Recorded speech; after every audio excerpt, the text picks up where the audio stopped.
अचानक इस तरीके का इस्तीफा आना एक तरीके से जो संकेत दे रहा है कि जो कुछ दिनों से उन्होंने अपनी बातें स्पष्ट रूप से मीडिया के माध्यम से किन्हीं प्रोग्राम के माध्यम से कहना शुरू किया था, वो कहीं न कहीं भारतीय जनता पार्टी हाईकमान को नागवार गुजरा। किसान के लिए, खेती के लिए इनकी सोच ही नहीं है भारतीय जनता पार्टी की। इनको केवल और केवल उनकी नजर से ही पूरी देश और दुनिया को देखे और वो जो कहें वो करे।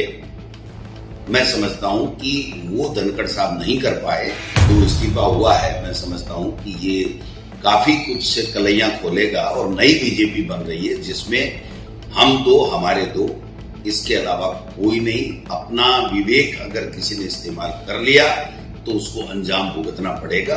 ये जो नया ट्रेंड चला है ये डरावना है।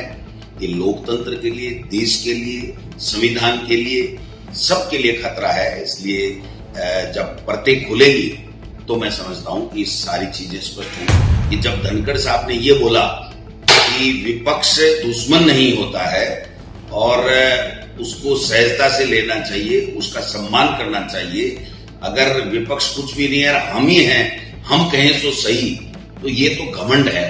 तो मैं समझता हूं ये जो लाइन थी वो उनकी आत्मा से निकली हुई थी और इस लाइन को कहीं न कहीं किसी न किसी को बेचैन कर दिया और वो बेचैनी इस्तीफे के रूप में, धनखड़ साहब के इस्तीफे के रूप में हमारे सामने आई है।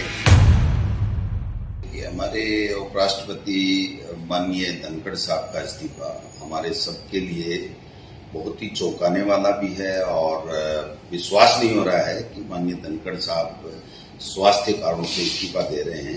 हालांकि उनका जो रेजिग्नेशन आया है वो स्वास्थ्य कारणों को बताया गया है, लेकिन आप समझ सकते हैं कि पूरे दिन राज्यसभा का संचालन करना और उसके बाद में 23 तारीख को उनका जयपुर में कार्यक्रम होना और महीने में 20 दिन उनके टूर होते रहते थे, तो ऐसे में अचानक इस तरीके का इस्तीफा आना एक तरीके से जो संकेत दे रहा है कि जो कुछ दिनों से उन्होंने अपनी बातें स्पष्ट रूप से मीडिया के माध्यम से किन्हीं प्रोग्राम के माध्यम से कहना शुरू किया था, वो कहीं न कहीं भारतीय जनता पार्टी हाईकमान को नागवार गुजरा। और मैं समझता हूं कि धीरे धीरे परतें खुलेंगी, लेकिन किसान के बेटों के लिए, किसान के लिए, खेती के लिए इनकी सोच ही नहीं है भारतीय जनता पार्टी की। इनको केवल और केवल उनकी नजर से ही पूरी देश और दुनिया को देखे और वो जो कहें वो करे। मैं समझता हूं कि वो धनखड़ साहब नहीं कर पाए और ये जो हम आज देख रहे हैं कि उनका इस्तीफा हो गया है। राजस्थान में भी ऐसा हुआ था, काम कराया और फिर पद से हटाया, और अभी भी उपराष्ट्रपति जी भी जो इस्तीफा हुआ है, मैं समझता हूं कि ये काफी कुछ से कलैयां खोलेगा और नई बीजेपी बन रही है जिसमें हम दो हमारे दो, इसके अलावा कोई नहीं। अपना विवेक अगर किसी ने इस्तेमाल कर लिया तो उसको अंजाम भुगतना पड़ेगा। ये जो नया ट्रेंड चला है ये डरावना है।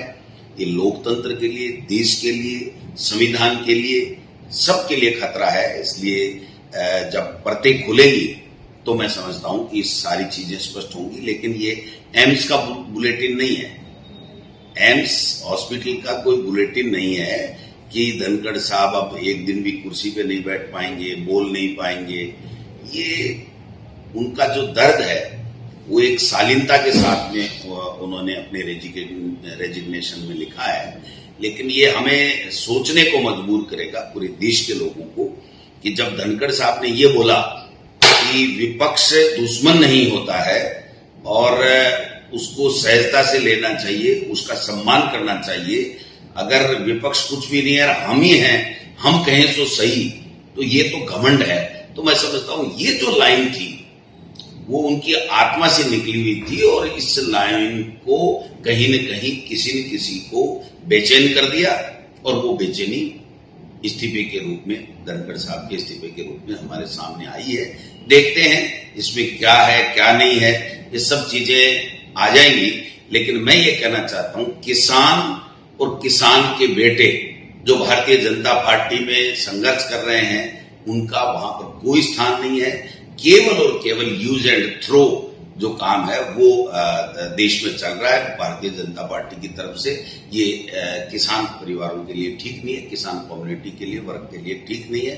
इसलिए हम सबको सोचना पड़ेगा कि हो क्या रहा है। ये ठीक है, उन्होंने माना है कि भाई मेरा स्वास्थ्य ठीक नहीं है, तो आज हम मान सकते हैं कि स्वास्थ्य ठीक नहीं है, लेकिन एक न एक दिन सच्चाई आएगी कि वास्तव में स्वास्थ्य ठीक नहीं है या इनका जो विवेक है, जो अपना इस्तेमाल करने लगे हैं, उनसे किसी दूसरों का स्वास्थ्य बिगड़ रहा है। ये सब चीजें अभी देखने को मिलेंगी। क्या इसको किसी राजनीतिक वरिष्ठ नेता जो भाजपा के हैं उसको खुश करने के लिए भी माना जा सकता है कि किसी दूसरे को? देखिए, किसी को आप इंसल्ट करके किसी को खुश करो, ऐसा नहीं हो सकता।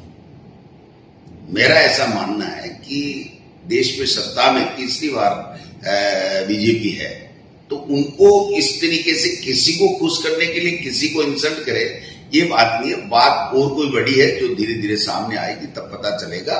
लेकिन मैं ये कह सकता हूं, हम बराबर कहते रहे हैं कि जिस किसी ने भी भारतीय जनता पार्टी में अपने विवेक का इस्तेमाल किया, विपक्ष को सम्मान दिया, संविधान को सम्मान दिया, तो उसका हासिल यही हुआ है।